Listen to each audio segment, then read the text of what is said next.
Pod je čist kao suza, a sve bez kemikalija. Zvuči vam nemoguće, ali to nije sve. Ne samo da će pod biti čist, već će vaš dom biti zaštićen od insekata poput mrava, moljaca, komaraca, stjenica i buha. Sve što vam treba su 3 sastojka, koja svi imate doma.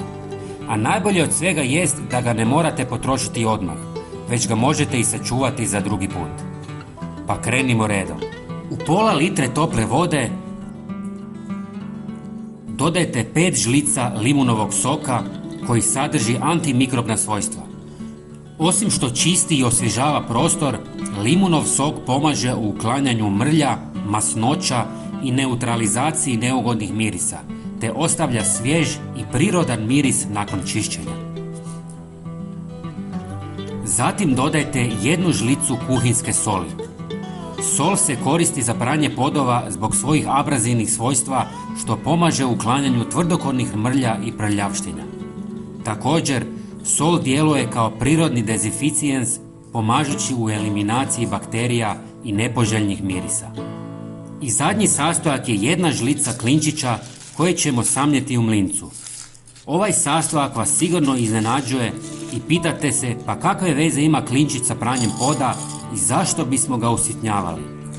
Klinčići su izvrstan prirodni sastojak za čišćenje podova zbog svog snažnog antimikrobnog djelovanja i ugodnog mirisa. Osim toga, klinčić djeluje kao prirodni repelent protiv mnogih insekata zbog svog karakterističnog mirisa koji insekti ne podnose. Usitnjeni klinčić imaju puno jače djelovanje i puno brže se otapaju u vodi. Usitnjene klinčiće istresite u pola litre vruće vode, dobro promiješajte i ostavite u vodi 1 sat kako bi se svi sastojci otopili u vodi.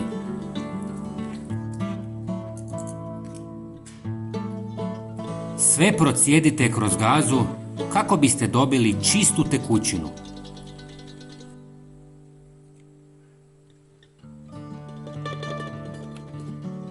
Pogledajte kako predivno izgleda.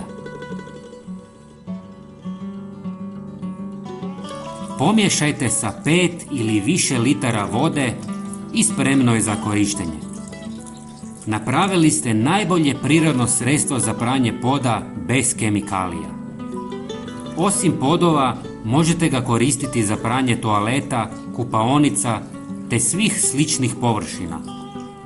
Ako ste napravili više nego vam je potrebno, pohranite u zatvorenoj posudi. Dragi prijatelji, hvala vam što nas pratite. Bilo bi nam drago da podijelite ovaj video sa svojim prijateljima i pretplatite se na naš kanal.